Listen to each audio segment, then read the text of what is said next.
ਬਾਦਲ ਦਲੀਏ ਤੇ ਬੀਜੇਪੀ ਤੇ ਆਰਐਸਐਸ ਦੇ ਵਿੱਚ ਕੋਈ ਫਰਕ ਨਹੀਂ ਹੈ। ਥੋੜੇ ਦਿਨ ਹੋਏ ਹੈ, ਬਾਦਲ ਸਾਹਿਬ ਪੂਰੇ ਹੋਏ ਹੈ ਤੇ ਚਰਚਾ ਇਹਨਾਂ ਦੇ ਵਿੱਚ ਫੇਰ ਚੱਲਣ ਲੱਗ ਪਈ ਹੈ ਕਿ ਬਾਦਲ ਦਲੀਏ ਤੇ ਬੀਜੇਪੀ ਤੇ ਆਰਐਸਐਸ ਇਕੱਠੇ ਹੋ ਜਾਣ। ਇਹ ਵੀ ਇਹਨਾਂ ਦਾ ਕਿਲਾ ਢੱਠ ਰਿਹਾ। ਇਹਨਾਂ ਨੂੰ ਦੱਸ ਦਿਓ ਕਿ ਜਿਹੜਾ ਤੁਸੀਂ ਜ਼ਬਰ ਕੀਤਾ ਹੈ, ਸਿੱਖਾਂ ਦੇ ਉੱਤੇ ਤਲਾਸ਼ੀਆਂ ਕੀਤੀਆਂ, ਥਾਣਿਆਂ 'ਚ ਫੜ ਕੇ ਲੈ ਗਏ ਹੋ, ਅੰਮ੍ਰਿਤਪਾਲ ਸਿੰਘ ਨੇ ਕੀਤਾ ਕੁਛ ਨਹੀਂ ਸੀਗਾ, ਉਹਦਾ ਐਵੇਂ ਪਹਾੜ ਬਣਾਤਾ।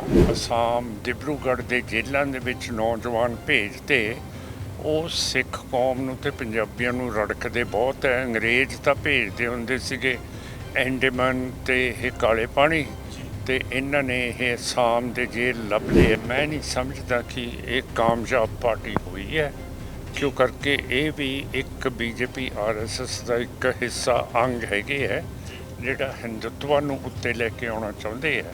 ਕੇਜਰੀਵਾਲ ਸਾਹਿਬ ਦੀ ਵਜ਼ਾਰਤ ਦੇ ਵਿੱਚ ਕੋਈ ਸਿੱਖ ਵਜ਼ੀਰ ਤਾਂ ਹੈ ਨਹੀਂ ਗਾ, ਨਾ ਉਹਨਾਂ ਨੇ ਕਿਸੇ ਸਿੱਖ ਨੂੰ ਚੰਗੇ ਅਹੁਦੇ ਉੱਤੇ ਲਾਇਆ ਹੋਇਆ ਹੈ। ਇਹੀ ਗੱਲ ਬੀਜੇਪੀ ਆਰਐਸਐਸ ਦੀ ਹੈ ਕਿ ਉਹਦੇ ਵਿੱਚ ਵੀ ਸੀਨੀਅਰ ਕੈਬਨਿਟ ਮਿਨਿਸਟਰ ਸਿੱਖ ਹੈ ਨਹੀਂ ਗਾ ਸੈਂਟਰ ਦੇ ਵਿੱਚ, ਤੇ ਸੁਪਰੀਮ ਕੋਰਟ ਦੇ ਵਿੱਚ ਵੀ ਕੋਈ ਸਿੱਖ ਹੈ ਨਹੀਂ ਗਾ ਸੁਪਰੀਮ ਕੋਰਟ ਦਾ ਜਸਟਿਸ।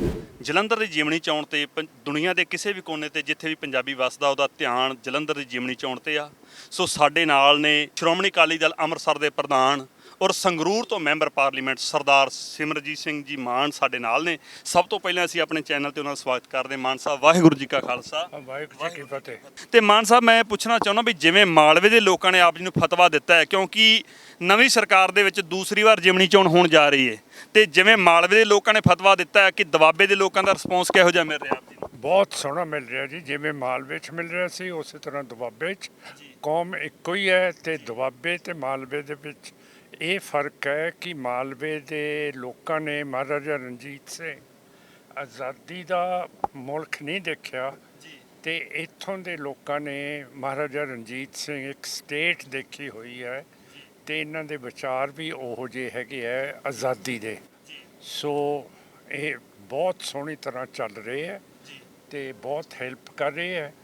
ਪਰ ਜਿਹੜੀ ਬੀਐਸਪੀ ਹੈ, ਇਹਨੇ ਸਾਡੇ ਨਾਲ ਪਹਿਲਾਂ ਸਮਝੌਤੇ ਕੀਤੇ ਸੀਗੇ ਕਾਂਸ਼ੀ ਰਾਮ ਜੀ ਨੇ, ਤੇ ਅਸੀਂ ਇਹਨਾਂ ਦਾ MP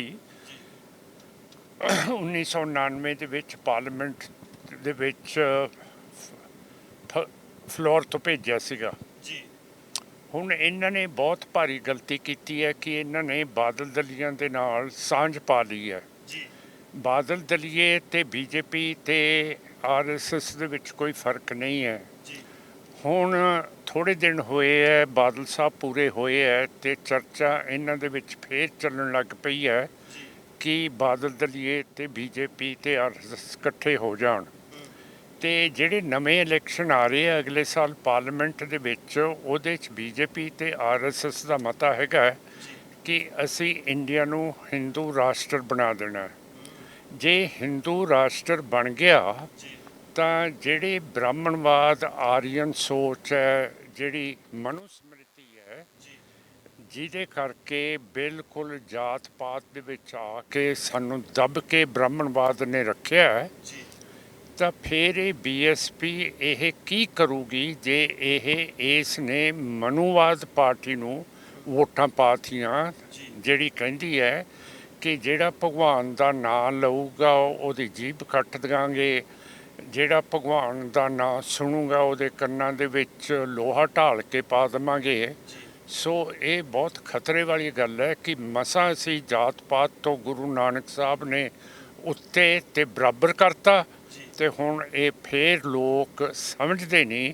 ਇਹ ਫੇਰ ਬੀਜੇਪੀ ਆਰਐਸਐਸ ਦੇ ਜਿਹੜਾ ਉਹਨਾਂ ਨੇ ਟਰੈਪ ਲਾਇਆ ਹੋਇਆ ਪਿੰਜਰਾ, ਉਹਦੇ 'ਚ ਫਸੀ ਜਾ ਰਹੇ ਆ। ਤੇ ਬਹੁਜਨ ਸਮਾਜ ਪਾਰਟੀ ਮਤਲਬ ਤੁਹਾਡੇ ਤੇ ਪੇਪਰਾਂ ਦੇ ਵਿੱਚ ਵੀ ਆਇਆ ਵੀ ਅਸੀਂ ਕੇਸ ਕਰਾਂਗੇ ਵੀ ਇਹਨਾਂ ਨੇ ਆਪਣੇ ਇਸ਼ਤਿਹਾਰਾਂ ਦੇ ਵਿੱਚ ਸਾਡੇ ਬਾਬੂ ਕਾਂਸ਼ੀ ਰਾਮ ਦੀ ਫੋਟੋ ਲਾਈ ਹੈ। ਉਹ ਬਹੁਜਨ ਸਮਾਜ ਪਾਰਟੀ ਬਹੁਤ ਜ਼ਿਆਦਾ ਵਿਰੋਧ ਕਰ ਰਹੀ ਸਟੇਜਾਂ 'ਤੇ, ਕਿਉਂ ਕਰਕੇ ਉਹ ਛੱਡ ਗਏ ਬਾਬੂ ਕਾਂਸ਼ੀ ਰਾਮ ਜੀ ਨੂੰ। ਮੈਂ ਤਾਂ ਜਦੋਂ ਸਖਤ ਬਿਮਾਰ ਸੀਗੇ ਮੈਂ ਮਿਲ ਕੇ ਆਇਆ ਸੀਗਾ, ਉਹਨਾਂ ਨੂੰ ਹੱਥ ਲਾ ਕੇ ਪਿਆਰ ਕਰਕੇ ਆਇਆ ਸੀ। ਇਹ ਤਾਂ ਬਹੁਤ ਦੂਰ ਚਲੇ ਗਏ ਆ ਬਾਬੂ ਕਾਂਸ਼ੀ ਰਾਮ ਜੀ ਤੋਂ, ਸੋਚ ਤੋਂ, ਜਿਹੜਾ ਇਹ ਆਰਐਸਐਸ ਬੀਜੇਪੀ ਤੇ ਮਾਇਆਵਤੀ ਜੀ ਨੇ ਵੀ ਬੀਜੇਪੀ ਦੇ ਨਾਲ ਕਾਂਗਰਸ ਦੇ ਵਿੱਚ ਯੂਪੀ ਦੇ ਵਿੱਚ ਸਰਕਾਰ ਬਣਾਈ ਸੀਗੀ। ਤਾਂ ਮੇਰਾ ਮਤਲਬ ਹੈ ਇਹ ਮੇਰੇ ਤੇ ਕਾਹਦਾ ਮੁਕੱਦਮਾ ਕਰ ਸਕਦੇ ਆ। ਕਾਂਸ਼ੀ ਰਾਮ ਜੀ ਨੇ ਤਾਂ ਪਹਿਲੀ ਵਾਰੀ 1999 ਦੇ ਵਿੱਚ ਸਾਡੀ ਪਾਰਟੀ ਨੇ ਨਾਲ ਸਮਝੌਤਾ ਕੀਤਾ ਸੀਗਾ ਤੇ ਇਹਨਾਂ ਨੇ ਕਦੇ ਵੀ ਨਹੀਂ ਕਿਹਾ। ਜਦੋਂ ਕਾਂਸ਼ੀ ਰਾਮ ਜੀ MP ਬਣੇ ਤੇ ਵਿਰੋਧੀ ਪਾਰਟੀ ਨੇ ਪੁੱਛਿਆ कि कांशी राम जी आपका मैनिफेस्टो क्या है, तो कांशी राम जी ने सिर्फ एक लफ्ज़ किया, कहना मेरा मैनिफेस्टो गुरु ग्रंथ साहब है। गल ही मुकाती। हाँ, तो इन्हों की पता है ਇਹੋ ਜਿਹੀਆਂ ਚੀਜ਼ਾਂ ਦਾ।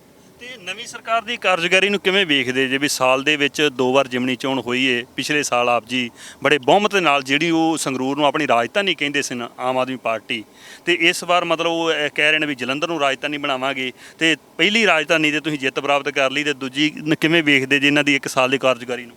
ਇਹ ਵੀ ਇਹਨਾਂ ਦਾ ਕਿਲਾ ਢੱਠ ਰਿਹਾ। ਇਹਨਾਂ ਨੂੰ ਦੱਸ ਦਿਓ ਕਿ ਜਿਹੜੇ ਤੁਸੀਂ ਜ਼ਬਰ ਕੀਤਾ ਹੈ, ਸਿੱਖਾਂ ਦੇ ਉੱਤੇ ਤਲਾਸ਼ੀਆਂ ਕੀਤੀਆਂ, ਥਾਣਿਆਂ 'ਚ ਫੜ ਕੇ ਲੈ ਗਏ ਹੋ। ਅੰਮ੍ਰਿਤਪਾਲ ਸਿੰਘ ਨੇ ਕੀਤਾ ਕੁਛ ਨਹੀਂ ਸੀਗਾ, ਉਹਦਾ ਐਵੇਂ ਪਹਾੜ ਬਣਾਤਾ ਤੇ ਉੱਥੇ ਅਸਾਮ ਡਿਬਰੂਗੜ੍ਹ ਦੇ ਜੇਲ੍ਹਾਂ ਦੇ ਵਿੱਚ ਨੌਜਵਾਨ ਭੇਜਤੇ। ਉਹ ਸਿੱਖ ਕੌਮ ਨੂੰ ਤੇ ਪੰਜਾਬੀਆਂ ਨੂੰ ਰੜਕਦੇ ਬਹੁਤ ਹੈ। ਅੰਗਰੇਜ਼ ਤਾਂ ਭੇਜਦੇ ਹੁੰਦੇ ਸੀਗੇ ਐਂਡੇਮਨ ਤੇ ਇਹ ਕਾਲੇ ਪਾਣੀ, ਤੇ ਇਹਨਾਂ ਨੇ ਇਹ ਅਸਾਮ ਦੇ ਜੇਲ੍ਹ ਲੱਭ ਲਿਆ ਕਿ ਉੱਥੇ ਨੌਜਵਾਨਾਂ ਨੂੰ ਭੇਜੀਏ। ਸੋ ਇਹਨਾਂ ਦੀ ਕੋਈ ਪਾਲਿਸੀ ਹੈ ਨਹੀਂ ਗੀ। ਇਹਨਾਂ ਦੇ ਬੰਦੇ ਸਭ ਰਿਸ਼ਵਤਖੋਰੀ ਦੇ ਵਿੱਚ ਫਸੇ ਹੋਏ ਹੈ। ਤੇ ਜਿਹੜੇ ਪੁਲਿਸ ਅਫਸਰ ਵੀ ਹੈ ਨਾ ਕਈ ਉਹ ਹੁਣ ਮਾਫੀਆ ਭੂਮੀ ਮਾਫੀਆ ਦੇ ਨਾਲ ਰਲ ਚੁੱਕੇ ਹੈ। ਤੇ ਜਿਹੜੇ ਘਰ ਦੇ ਵਿੱਚ ਮੈਂ ਰਹਿ ਰਿਹਾ ਨਾ, ਉਹਦਾ ਕੱਲ੍ਹ ਪਰਚਾ ਕੱਟਤਾ FIR ਕਿ ਇਹਦੇ ਵਿੱਚੋਂ ਚੋਰੀ ਹੋਈ ਹੈ। ਹੁਣ ਦੱਸੋ ਮੇਰੇ ਵਰਗੇ ਬੰਦੇ ਦੇ ਉੱਤੇ ਚੋਰੀ ਦਾ ਇਲਜ਼ਾਮ ਲਾਉਣਾ ਇਹ ਵਾਜਬ ਹੈ? ਹੁਣ ਇਹ ਸਾਡੇ ਕਮਿਸ਼ਨਰ ਸਾਹਿਬ ਜਿਹੜੇ ਹੈਗੇ ਆ ਜਲੰਧਰ ਦੇ, ਉਹਨਾਂ ਨੇ FIR ਕੱਲ੍ਹ ਕੱਟੀ ਹੈਗੀ ਹੈ। ਇਹ ਤਾਂ ਕਹਿੰਦੇ ਵੀ ਸਾਡੀ ਸਰਕਾਰ ਜਿਹੜੀ ਆਮ ਆਦਮੀ ਸਰਕਾਰ ਹੈ, ਸਾਡੇ ਜਿੰਨੇ ਵੀ ਮੰਤਰੀ ਨੇ ਸਾਰੇ ਇਮਾਨਦਾਰ ਨੇ, ਕਰੈਕਟਰ ਪੱਖੋਂ ਬੜੇ ਵਧੀਆ ਨੇ, ਤੇ ਕਿਵੇਂ ਵੇਖਦੇ ਜੀ ਉਹਨਾਂ ਨੂੰ? ਮੈਂ ਜ਼ਿਆਦਾ ਕੁਛ ਤਾਂ ਨਹੀਂ ਕਹਿਣਾ ਚਾਹੁੰਦਾ, ਤੁਹਾਨੂੰ ਸਾਰਾ ਕੁਛ ਪਤਾ ਹੈਗਾ ਕਿ ਇਹ ਕਿਹੋ ਜਿਹੇ ਬੰਦੇ ਹੈਗੇ ਆ। ਇਹਨਾਂ ਦੀਆਂ ਜੜ੍ਹਾਂ ਪਿੰਡਾਂ ਤੱਕ ਤਾਂ ਹੈ ਨਹੀਂ ਗੀਆਂ, ਉੱਤੇ ਫਿਰਦੇ ਹੈਗੇ ਆ। ਤੇ ਮੈਂ ਨਹੀਂ ਸਮਝਦਾ ਕਿ ਇਹ ਕਾਮਯਾਬ ਪਾਰਟੀ ਹੋਈ ਹੈ, ਕਿਉਂ ਕਰਕੇ ਇਹ ਵੀ ਇੱਕ BJP RSS ਦਾ ਇੱਕ ਹਿੱਸਾ ਅੰਗ ਹੈਗੇ ਹੈ ਜਿਹੜਾ ਹਿੰਦੂਤਵ ਨੂੰ ਉੱਤੇ ਲੈ ਕੇ ਆਉਣਾ ਚਾਹੁੰਦੇ ਆ। ਤੇ ਕੇਜਰੀਵਾਲ ਸਾਹਿਬ ਦੀ ਵਜ਼ਾਰਤ ਦੇ ਵਿੱਚ ਕੋਈ ਸਿੱਖ ਵਜ਼ੀਰ ਤਾਂ ਹੈ ਨਹੀਂ ਗਾ, ਨਾ ਉਹਨਾਂ ਨੇ ਕਿਸੇ ਸਿੱਖ ਨੂੰ ਚੰਗੇ ਅਹੁਦੇ ਉੱਤੇ ਲਾਇਆ ਹੋਇਆ ਹੈ। ਇਹੀ ਗੱਲ BJP RSS ਦੀ ਹੈ ਕਿ ਉਹਦੇ ਵਿੱਚ ਵੀ ਸੀਨੀਅਰ ਕੈਬਨਿਟ ਮਿਨਿਸਟਰ ਸਿੱਖ ਹੈ ਨਹੀਂ ਗਾ ਸੈਂਟਰ ਦੇ ਵਿੱਚ, ਤੇ ਸੁਪਰੀਮ ਕੋਰਟ ਦੇ ਵਿੱਚ ਵੀ ਕੋਈ ਸਿੱਖ ਹੈ ਨਹੀਂ ਗਾ। ਸੁਪਰੀਮ ਕੋਰਟ ਦਾ ਜਸਟਿਸ, ਜਿੰਨੀਆਂ ਵੀ ਹਾਈ ਕੋਰਟਸ ਹੈਗੀਆਂ ਉਹਨਾਂ ਦਾ ਚੀਫ ਜਸਟਿਸ ਸਿੱਖ ਨਹੀਂ ਹੈ। ਫੌਜ ਦੇ ਵਿੱਚ ਵੀ ਜਿੰਨੇ ਵੀ ਜਰਨੈਲ, ਨੇਵੀ, ਏਅਰਫੋਰਸ ਫੌਜ ਦੇ ਹੈਗੇ ਆ, ਉਹਨਾਂ ਦੇ ਵਿੱਚ ਵੀ ਸਿੱਖ ਹੈ ਨਹੀਂ ਗੇ। ਤੇ ਸਿੱਖਾਂ ਨੂੰ ਇਸ ਹੁਕੂਮਤ ਨੇ ਬਾਹਰ ਕੱਢ ਕੇ ਰੱਖਿਆ ਹੋਇਆ। ਹੁਣ ਤਾਂ ਅਸੀਂ ਆਪਣੇ ਪੈਰਾਂ 'ਤੇ ਜੋ ਕੁਛ ਕਰ ਲਈਏ, ਨਹੀਂ ਤਾਂ ਅਸੀਂ ਕਿਸੇ ਦੇ ਉੱਤੇ ਆਸ ਨਹੀਂ ਰੱਖ ਸਕਦੇ ਹੈਗੇ। ਤੇ ਮਾਨ ਸਾਹਿਬ, ਇਹ ਦੁਆਬੇ ਦੇ ਲੋਕ ਬੜੇ ਪੜ੍ਹੇ ਲਿਖੇ ਨੇ ਔਰ ਬਾਹਰਲੇ ਦੇਸ਼ਾਂ ਦੇ ਵਿੱਚ ਵੈਲ ਸੈਟਲ ਨੇ। ਇਹ NRIs ਲੋਕ ਤੁਹਾਡੀ ਬਹੁਤ ਰਿਸਪੈਕਟ ਕਰਦੇ ਨੇ, ਕਿਉਂਕਿ ਬੜੇ ਜਿਹੜੇ ਨੇ ਵੀ ਤੁਹਾਡੇ ਕਹਿਣ 'ਤੇ ਉੱਥੇ ਮਤਲਬ ਪਰਿਵਾਰ ਸਮੇਤ ਸੈੱਟ ਹੋਏ ਨੇ। ਅੱਜ ਉਹ ਪਰਿਵਾਰਾਂ ਨੂੰ, NRIs ਨੂੰ ਜਾਂ ਦੁਆਬੇ ਦੇ ਪੜ੍ਹੇ ਲਿਖੇ ਲੋਕਾਂ ਨੂੰ ਕੀ ਕਹੋਗੇ? ਉਹਨਾਂ ਨੂੰ ਤਾਂ ਮੈਂ ਇਹੀ ਕਹਿ ਸਕਦਾ ਕਿ ਤਨ ਮਨ ਤੇ ਧਨ ਦੇ ਨਾਲ ਸਪੋਰਟ ਕਰ ਲਓ। ਅੱਜ ਉਹਦਾ ਨਤੀਜਾ ਦੇਖਿਆ ਹੀ ਹੋਊਗਾ, ਕਿੰਨੇ ਆਏ ਆ ਬਾਹਰ। ਇਹ ਸਾਨੂੰ ਇਹ ਰੋਟੀ ਛਕਾਈ ਹੈ, ਸਾਰਾ ਕੁਛ ਏਡੀ ਸਟੇਜ ਲਾਈ ਹੈ, ਤੰਬੂ ਲਾਇਆ, ਤਾਂ ਫਿਰ ਮੇਰਾ ਮਤਲਬ ਇਹਨਾਂ ਨੇ ਕੋਈ ਕਸਰ ਤਾਂ ਛੱਡੀ ਨਹੀਂ ਸਾਡੀ ਆਓ ਭਗਤ ਦੇ ਵਿੱਚ। ਵੀ ਦੁਆਬੇ ਦੇ ਲੋਕ ਹਰ ਥਾਂ ਮੋਹਰੀ ਹੁੰਦੇ ਨੇ, ਪੰਜਾਬ 'ਚ ਉਹਨਾਂ ਦੀਆਂ ਜੜ੍ਹਾਂ ਨੇ, ਭਾਵੇਂ ਉਹ ਦਿੱਲੀ ਅੰਦੋਲਨ ਹੋਵੇ ਜਾਂ ਕਿਸੇ ਹੜ੍ਹ ਆਉਂਦਾ ਹੈ, ਵੀ ਇਹ ਮਤਲਬ ਦਿਲ ਖੋਲ੍ਹ ਕੇ ਨਾਲ ਚੱਲਦੇ ਨੇ। ਤੇ ਇਸ ਵਾਰ ਵੀ ਇਹ ਵੇਖਿਆ ਆਪਾਂ ਸਵੇਰ ਦੇ ਜਿੰਨੇ ਵੀ ਪੜਾਅ ਨੇ ਵੀ ਇਹ ਲੰਗਰ ਚੱਲ ਰਹੇ ਨੇ, ਕੌਫੀ ਚੱਲ ਰਹੀ ਹੈ, ਵੀ ਬਹੁਤ ਜ਼ਿਆਦਾ ਮਤਲਬ ਇਹਨਾਂ ਨੇ ਆਇਓ ਭਗਤ ਆਪ ਜੀ ਦੀ ਕੀਤੀ ਹੈ। ਤੇ ਮਤਲਬ ਤੁਹਾਨੂੰ ਲੱਗ ਰਿਹਾ ਵੀ ਇਹ ਗੁਰੂ ਕਿਰਪਾ ਕਰੇਗਾ, ਦੁਆਬੇ ਵਾਲੇ ਤੁਹਾਨੂੰ ਫਤਵਾ ਦੇਣਗੇ? ਮੇਰਾ ਤਾਂ ਖਿਆਲ ਹੈ ਸਾਡੀ ਪਾਰਟੀ ਨੂੰ ਦੇ ਦੇਣਾ ਇਹਨਾਂ ਨੇ ਫਤਵਾ, ਕਿਉਂ ਕਰਕੇ ਇਹ ਸਾਰੇ ਸੋਚਦੇ ਹੈ ਕਿ ਜਿਹੜੀਆਂ ਜਿਮਨੀ ਚੋਣਾਂ ਹੈਗੀਆਂ ਉਹਦੇ ਵਿੱਚ ਅਕਾਲੀ ਦਲ ਅੰਮ੍ਰਿਤਸਰ ਐਕਸਪਰਟ ਬਣ ਗਿਆ। ਜੀ ਤੇ ਥੋੜਾ ਜਿਹਾ ਆਪਣਾ ਜਿਹੜੇ ਆਪਣੇ ਕੈਂਡੀਡੇਟ ਨੇ ਜਿਹੜੇ ਗੁਰਜੰਟ ਸਿੰਘ ਜੀ ਕੱਟੂ, ਉਹਨਾਂ ਬਾਰੇ ਵੀ ਥੋੜਾ ਦੱਸੋ। ਕਈਆਂ ਨੂੰ ਉਹਨਾਂ ਬਾਰੇ ਪਤਾ ਨਹੀਂ, ਕਿਉਂਕਿ ਆਪ ਜੀ ਦੀ ਜਿਹੜੀ ਛਵੀ ਹੈ ਉਹ ਇਹ ਕਾਂਸ਼ੀ ਰਾਮ ਜੀ ਦੇ ਨਾਲ ਰਹੇ ਹੈ। ਜਦੋਂ ਕਾਂਸ਼ੀ ਰਾਮ ਜੀ ਬਿਮਾਰ ਹੋ ਗਏ ਸੀਗੇ, ਫਿਰ ਬਾਹਰ ਨਹੀਂ ਸੀ ਨਿਕਲ ਸਕਦੇ, ਫਿਰ ਉਹ ਆਪਣੀ ਪਾਰਟੀ ਦੇ ਵਿੱਚ ਆ ਗਏ। ਉਹਨਾਂ ਦੇ ਵਿੱਚ ਬਹੁਤ ਭਾਰੀ ਗੁਣ ਹੈਗਾ, ਜਿਹੜਾ ਦੁਆਬੇ ਦੇ ਵਿੱਚ ਪਿੰਡ ਪਿੰਡ ਉਹਨਾਂ ਨੇ ਕੰਮ ਕੀਤਾ ਕਾਂਸ਼ੀ ਰਾਮ ਜੀ ਦੇ ਨਾਲ, ਤੇ ਸਾਰੇ ਪਿੰਡਾਂ ਦੇ ਵਿੱਚ ਉਹਨਾਂ ਦੀ ਵਾਕਫੀਅਤ ਹੈ। ਤੇ ਮੇਰੇ ਸੈਕਟਰੀ ਰਹੇ ਹੈ, ਤੇ ਇਹ MP ਬਣਨ ਤੇ ਇਹਨਾਂ ਨੂੰ ਸਾਰਾ ਪਤਾ ਲੱਗ ਗਿਆ ਕਿ MP ਦੇ ਫਰਜ਼ ਕੀ ਹੈ, ਤੇ MP ਕੀ ਦੇ ਸਕਦਾ ਤੇ ਕੀ ਕਰ ਸਕਦਾ। ਇਹ ਸਾਰਿਆਂ ਲਈ ਇਹ ਏਡੀ ਵੱਡੀ ਪਦਵੀ ਹੈ MP ਦੀ, ਜੇ ਲੋਕ ਉਹਨੂੰ ਸਮਝ ਜਾਣ ਉਹ ਤਾਂ ਸਾਰੇ ਕੰਮ ਕਰਾ ਸਕਦਾ ਹੈਗਾ। ਕੋਈ ਇਹੋ ਜਿਹਾ ਕੰਮ ਹੈ ਹੀ ਨਹੀਂ ਜਿਹੜਾ MP ਨਾ ਕਰਾ ਸਕੇ। ਜੀ ਦੇਖੋ, ਅਜੇ ਤਾਈਂ ਸਾਨੂੰ ਪਤਾ ਨਹੀਂ ਵੀ MP ਦੇ ਕੀ ਕੰਮ ਹੁੰਦੇ ਨੇ, ਨਾ ਸਾਡੇ ਲੋਕਾਂ ਨੇ ਕਦੀ ਪੁੱਛਿਆ। ਵੀ ਮਾਨ ਸਾਹਿਬ ਨੇ ਕਿਹਾ ਵੀ MP ਦੇ ਬਹੁਤ ਆਪਣੇ ਹਲਕਿਆਂ ਦੇ ਵਿੱਚ ਕਾਰਜ ਸਵਾਰ ਸਕਦੇ ਨੇ। ਸੋ ਜਿਹੜੇ ਕਹਿੰਦੇ ਸਨ ਵੀ ਸਰਦਾਰ ਗੁਰਜੰਟ ਸਿੰਘ ਬਾਰੇ ਸਾਨੂੰ ਪਤਾ ਨਹੀਂ, ਇਹਨਾਂ ਨੇ ਬੜੀ ਬੇਬਾਕੀ ਦੇ ਨਾਲ ਦੱਸਿਆ ਵੀ ਉਹ ਦੁਆਬੇ ਦੇ ਏਰੀਏ ਦੇ ਵਿੱਚ ਬਾਬੂ ਕਾਂਸ਼ੀ ਰਾਮ ਜੀ ਦੇ ਨਾਲ ਬੜਾ ਲੰਮਾ ਸਮਾਂ ਵਿਚਰੇ ਨੇ, ਔਰ ਬੜੇ ਇਮਾਨਦਾਰ ਨੇ।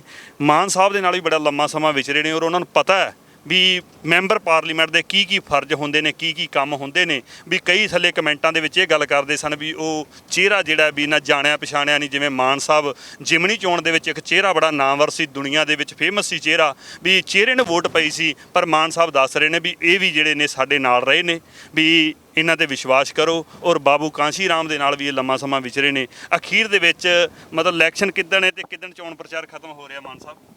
ਇਹ 8 ਤਰੀਕ ਨੂੰ ਸਮਾਪਤ ਹੋ ਜਾਊਗਾ ਜੀ। ਪਰ ਅਸੀਂ ਕਿਸੇ ਦੇ ਘਰਾਂ ਦੇ ਵਿੱਚ ਇਕੱਠ ਕਰਕੇ ਗੱਲਬਾਤ ਕਰ ਸਕਦੇ ਹੈਗੇ ਆ, ਤੇ ਪਬਲਿਕ ਦੇ ਵਿੱਚ ਜਾ ਕੇ ਨਹੀਂ ਕਰ ਸਕਦੇ ਹੈਗੇ। ਸੋ 10 ਤਰੀਕ ਨੂੰ ਕੀ ਸਮਾਂ ਹੋਏਗਾ ਜੀ VOTING ਦਾ? VOTING ਦਾ 7 ਵਜੇ ਸ਼ੁਰੂ ਹੋ ਜਾਊਗੀ ਜੀ, ਤੇ 5 ਵਜੇ ਤੱਕ ਚੱਲਦੀ ਰਹਿੰਦੀ ਹੈਗੀ ਹੈ। ਤੇ ਇਹ ਬੜਾ ਸੋਹਣਾ ਮੌਕਾ ਹੋਊਗਾ ਇਹ। ਤੇ ਜਿਹੜਾ ਇਹ ਮੌਸਮ ਹੈ ਇਹ ਵੀ ਦੱਸਦਾ ਕਿ ਇੱਕ ਅੱਧਾ ਮੀਂਹ ਵੀ ਵਿੱਚ ਵਿਚਾਲੇ ਪੈ ਰਿਹਾ।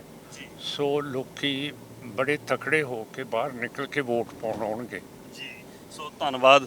ਸਮਾਂ ਮਾਨ ਸਾਹਿਬ ਕੋਲ ਬੜਾ ਥੋੜਾ ਹੈ, ਕਿਉਂਕਿ ਇਹਨਾਂ ਦੇ ਪੜਾਅ ਜਿਹੜੇ ਨੇ ਬਹੁਤ ਪਿੰਡਾਂ ਦੇ ਵਿੱਚ ਇਹਨਾਂ ਨੇ ਰੱਖੇ ਹੋਏ ਨੇ ਪ੍ਰੋਗਰਾਮ। ਔਰ ਸਵੇਰ ਦੇ ਵੇਖ ਰਹੇ ਵੀ ਬੜੇ ਵੱਡੇ ਪ੍ਰੋਗਰਾਮ ਨੇ, ਔਰ ਸਮਾਂ ਦੀ ਘਾਟ ਹੋਣ ਕਰਕੇ ਗੱਡੀ ਦੇ ਵਿੱਚ ਇਹਨਾਂ ਦੇ ਨਾਲ ਗੱਲਬਾਤ ਕੀਤੀ ਗਈ। ਸੋ ਅਸੀਂ ਇਹਨਾਂ ਦੇ ਦਿਲ ਤੋਂ ਧੰਨਵਾਦੀ ਹਾਂ।